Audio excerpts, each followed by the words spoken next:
L'ufologie en France est un domaine d'études fascinant qui se consacre à l'examen des phénomènes aérospatiaux non identifiés. Depuis les premiers rapports d'observation d'OVNI dans les années 1950, l'ufologie a suscité un intérêt persistant parmi les chercheurs, les passionnés et le grand public en France. Ces observations mystérieuses, qu'elles impliquent des lumières étranges dans le ciel, des rencontres rapprochées avec des engins non identifiés, ou d'autres manifestations aériennes inexplicables, ont nourri une riche tradition d'études et de débats. La France compte parmi les pays européens les plus actifs dans la recherche et l'investigation des OVNI. Elle dispose d'organismes officiels tels que le GEPAN, groupe d'études et d'informations sur les phénomènes aérospatiaux non identifiés, qui enquête de manière approfondie sur les observations d'OVNI signalées sur le territoire français. Le GEPAN est rattaché au CNES, Centre national d'études spatiales, l'Agence spatiale française, et joue un rôle clé dans la collecte de données, l'analyse scientifique et la diffusion d'informations sur ces phénomènes intrigants. Au cours des décennies, la France a été le théâtre de nombreuses observations d'OVNI notables, certaines d'entre elles demeurant sans explication rationnelle. Ces cas célèbres ont alimenté la curiosité et la recherche en ufologie, tout en suscitant des débats au sein de la communauté scientifique et du grand public.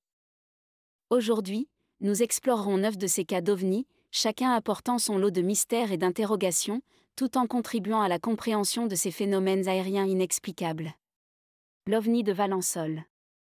L'affaire de l'OVNI de Valensole demeure l'un des cas les plus célèbres de l'ufologie française.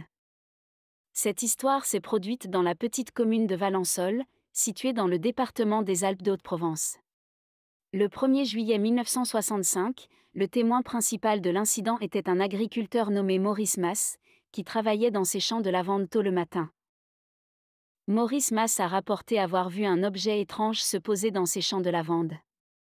L'objet ressemblait à un engin en forme de soucoupe volante, de couleur métallique et d'environ 2,5 mètres de diamètre, avec une porte à glissière sur le côté et un dessus en matière transparente.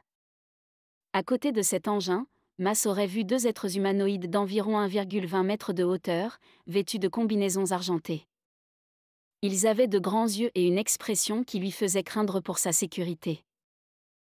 Selon le récit de Masse, arrivé à quelques mètres d'eux, un des individus tend son bras vers lui en tenant dans sa main une sorte de tube. Là, il a été paralysé par une force mystérieuse émanant de l'objet, l'empêchant de bouger. Les 2 entités extraterrestres auraient alors communiqué avec lui par télépathie, l'informant qu'ils étaient pacifiques et qu'ils étudiaient la Terre. Il lui aurait montré une sorte de dispositif lumineux ressemblant à un pistolet, qui aurait guéri une petite blessure qu'il avait à la main. Les êtres ont ensuite repris leur place à l'intérieur de l'objet avant qu'il ne décolle et disparaisse dans le ciel. Après cet événement, Masse a alerté les autorités locales et la gendarmerie, qui ont mené une enquête sur place. Les enquêteurs ont découvert des marques circulaires au sol, correspondant à l'endroit où l'objet aurait atterri.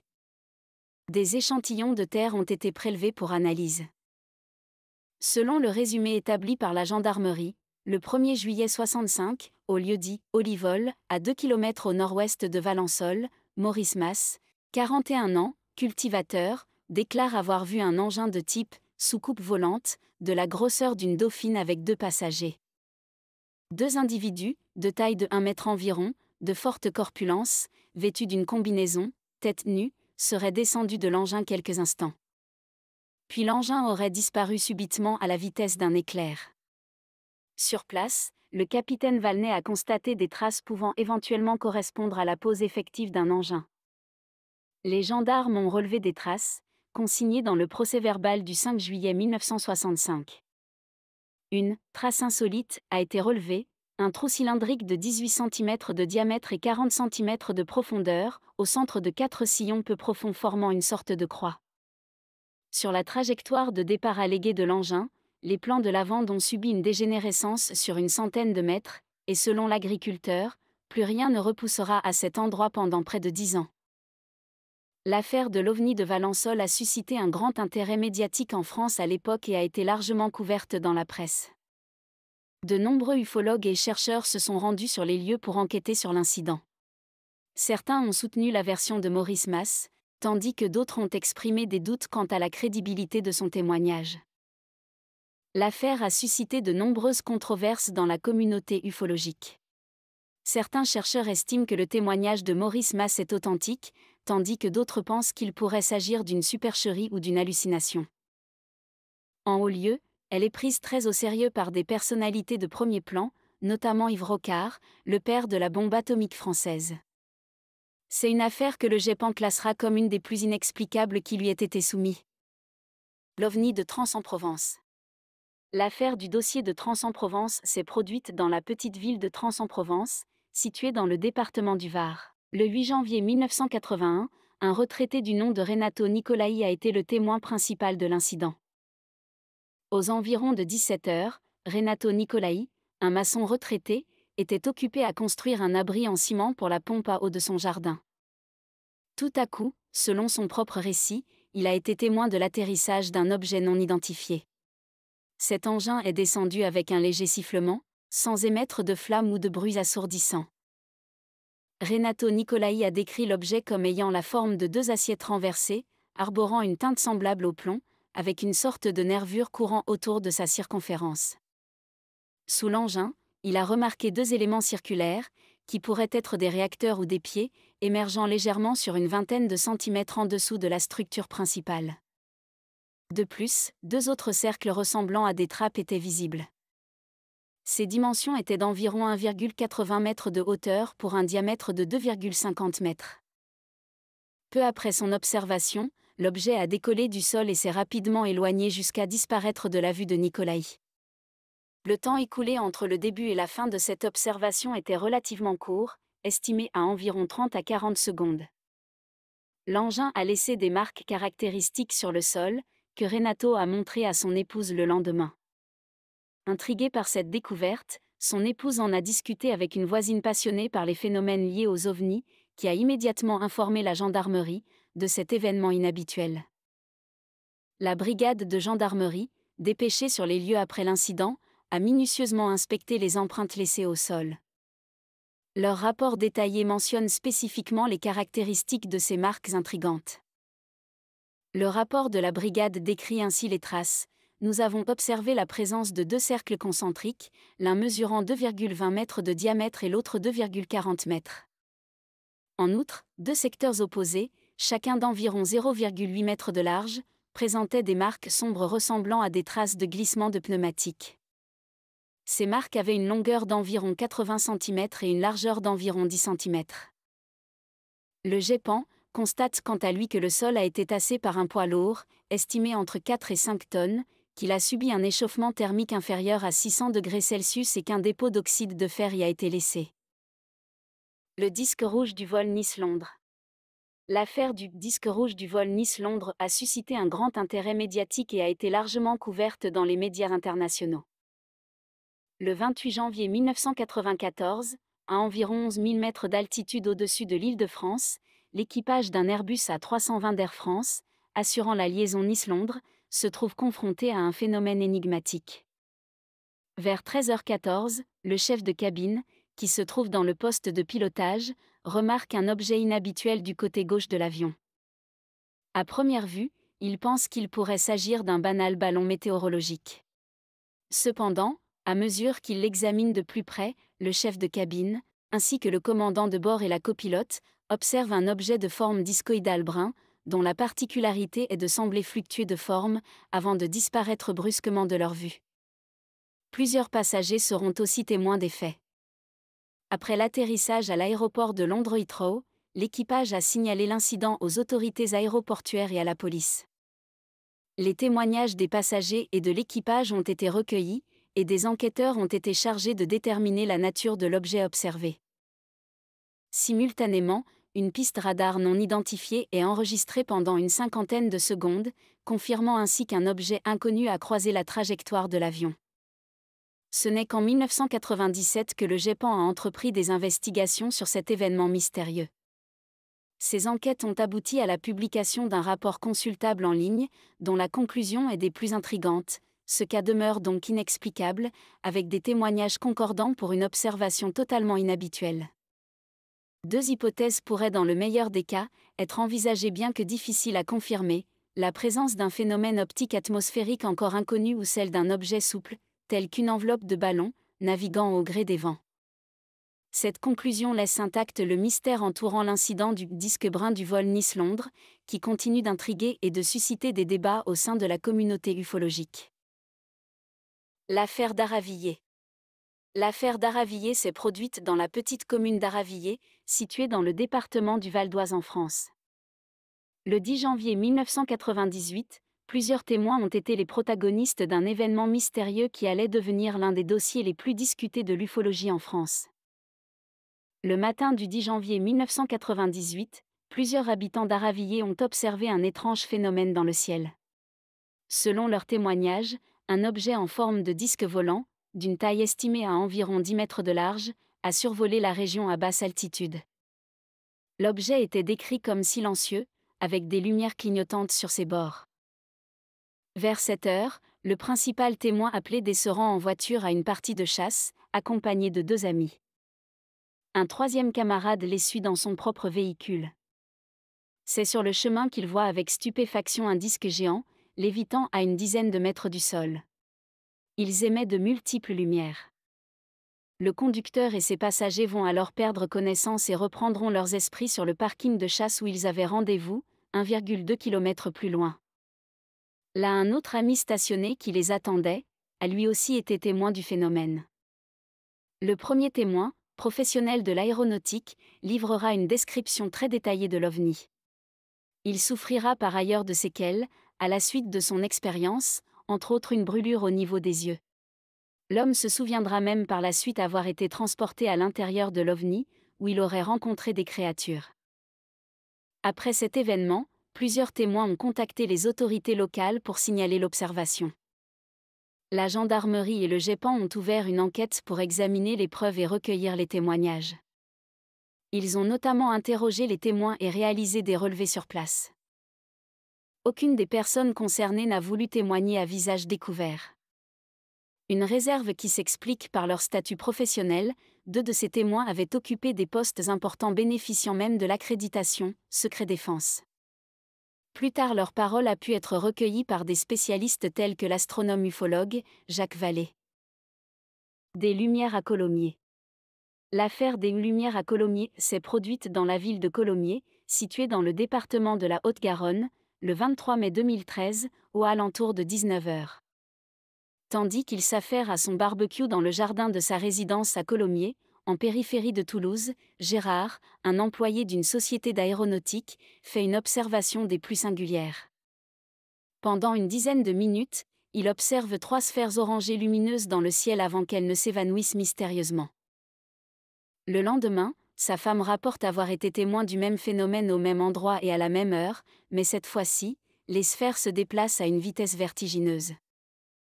Armé de ses jumelles, Gérard distingue une barre horizontale située devant la sphère lumineuse, cette dernière émettant des éclairs colorés.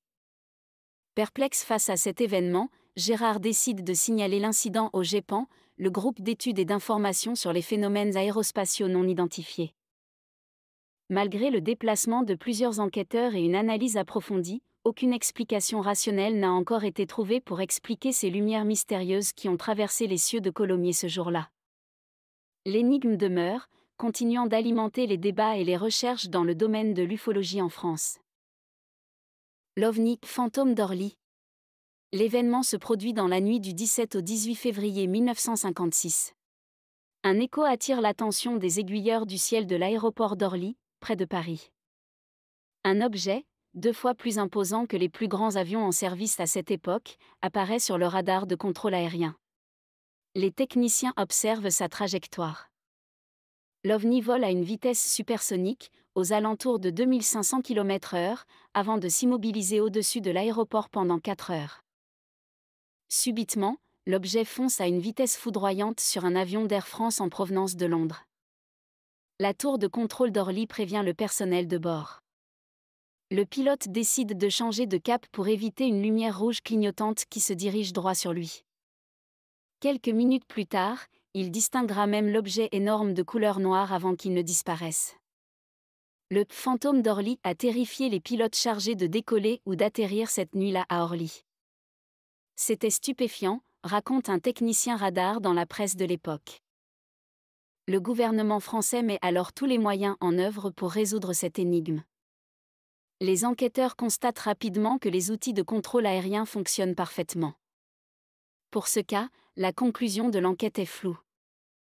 Les enquêteurs se sont contentés de cocher la case correspondant à un phénomène astronomique qui serait ici dû à la planète Vénus, tout en précisant que les données sont insuffisantes pour conclure. L'OVNI du journaliste Nelson Montfort.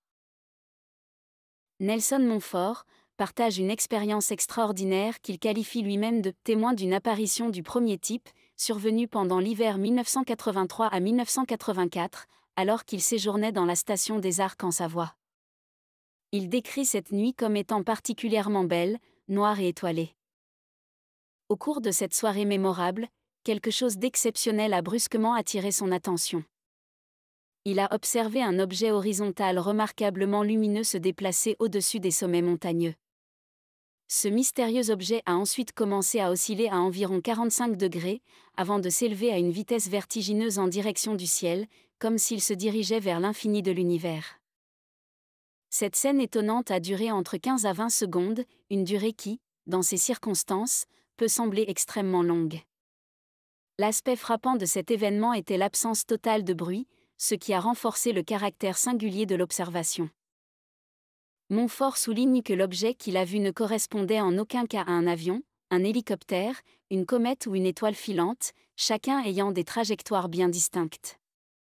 Pour arriver à cette conclusion, il s'est informé et a cherché à comprendre les différents phénomènes célestes. Après avoir écarté toutes les explications conventionnelles, il a conclu que ce qu'il avait observé ce soir-là correspondait bien à la catégorie des objets volants non identifiés. Montfort coécrira même un livre sur le sujet avec le journaliste scientifique Yvan Kiriaou.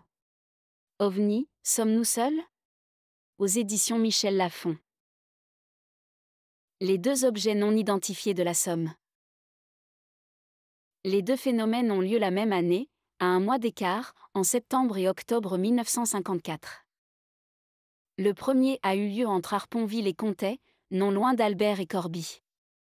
Les deux témoins, qui se rendaient à l'aube à leur travail à bicyclette, observent dans un champ non loin de la route, un cylindre de couleur sombre, à la surface supérieure légèrement bombée, et avec une ouverture sur le tour. Lorsqu'il s'approche, l'objet s'est levé sans bruit en oblique sur une quinzaine de mètres puis à la verticale.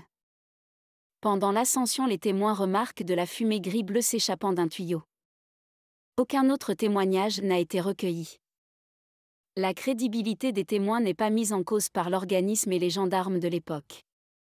Le GEPAN classe ce cas en D, phénomène étrange à très étrange de consistance moyenne à forte. Le second cas s'est lui déroulé à Doullens, au sein de l'ancienne station radar. Plusieurs militaires ont observé, par une nuit sombre, un phénomène aérien inhabituel situé sous une couche nuageuse continue. Le phénomène lumineux de couleur verte apparaît à 1h34 au-dessus d'une ferme en direction de Mondicourt. Il se déplace de façon suspecte, alternant les vitesses et ayant une forme d'ellipse inclinée de 25 à 30 degrés sur l'horizontale. L'objet émet une lumière qui change de couleur toutes les 5 secondes environ. Une hypothèse a ici été avancée, mais plusieurs éléments autres apportent un doute. La Lune, dans ce ciel nuageux, est à l'est et pourrait être une source de méprise, elle se trouve dans la direction d'observation donnée par les témoins. De plus, elle était ce soir-là très proche de Jupiter qui était particulièrement brillante. Ce cas a ainsi été classé par le GEPAN en D, phénomène étrange à très étrange de consistance moyenne à forte. L'apparition d'OVNI près de Carcassonne en 1975. Cette année-là, dans la région de Carcassonne, un agriculteur a été témoin à 3 reprises de la présence d'un objet volant non identifié dans ses champs. Ce n'est qu'à la 3e observation qu'il a finalement décidé de signaler l'incident à la gendarmerie. Lorsque les gendarmes sont arrivés sur les lieux, ils ont eux aussi été témoins du spectacle lumineux mystérieux. Quelques jours plus tard, le journal télévisé de France Région 3 Montpellier a dépêché un reporter sur place pour enquêter sur ces événements troublants. Le reporter a recueilli des témoignages, en commençant par celui de l'agriculteur.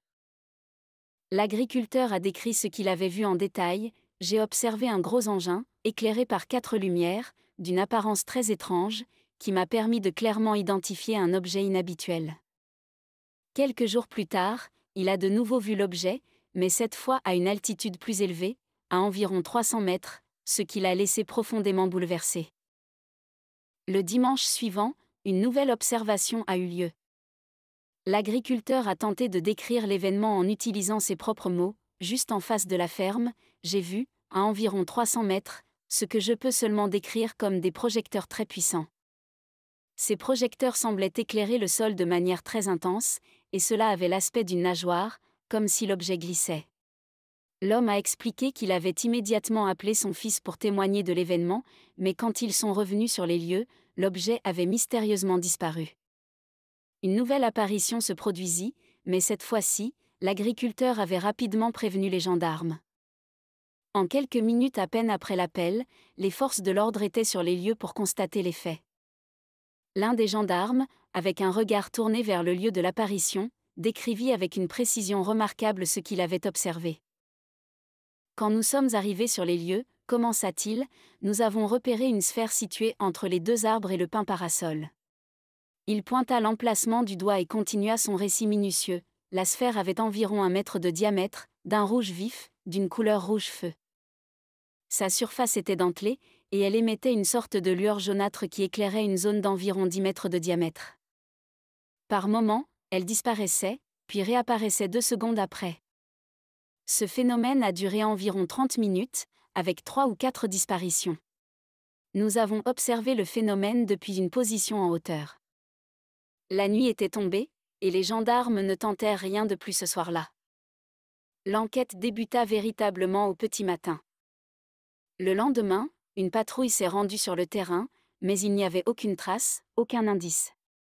Rien n'a été relevé, même si le terrain était très meuble à cause de la pluie de l'avant-veille, précisa le gendarme, manifestement étonné par l'absence de preuves tangibles. Il ajouta, visiblement abasourdi, « Je n'ai jamais cru en ce genre de choses, mais maintenant, je ne sais plus quoi penser. C'est la première fois que ce genre de phénomène se produit depuis que je suis à la brigade, soit environ 9 ans. C'est la première fois qu'un tel phénomène se manifeste. » L'agriculteur, avec un sourire espiègle, déclara qu'il n'avait pas vraiment eu peur, enfin, presque pas, mais quand mon fils m'a dit « Ça n'avance plus et ça vient vers nous ». Alors, il a commencé à partir, et moi, je l'ai suivi. Voilà, nous arrivons maintenant à la fin de la vidéo, et je vous remercie de l'avoir visionnée, j'espère qu'elle vous a plu. Si c'est le cas, n'hésitez pas à la liker et à la partager avec vos amis. Si vous aimez ce type de contenu bien sûr, merci de vous abonner à la chaîne si ce n'est pas déjà fait. C'est un simple geste qui prend 2 secondes, mais qui a tellement d'importance pour moi, si vous le faites car vous avez apprécié mon travail. Ça vous permettra aussi d'être informé des prochaines publications, et surtout on va pas se le cacher, votre soutien permettra à la chaîne d'être mieux indexée par YouTube. Un grand merci à tous les abonnés, anciens comme nouveaux, merci pour votre soutien. Prenez soin de vous et des vôtres. Je vous dis à très bientôt. Bye bye.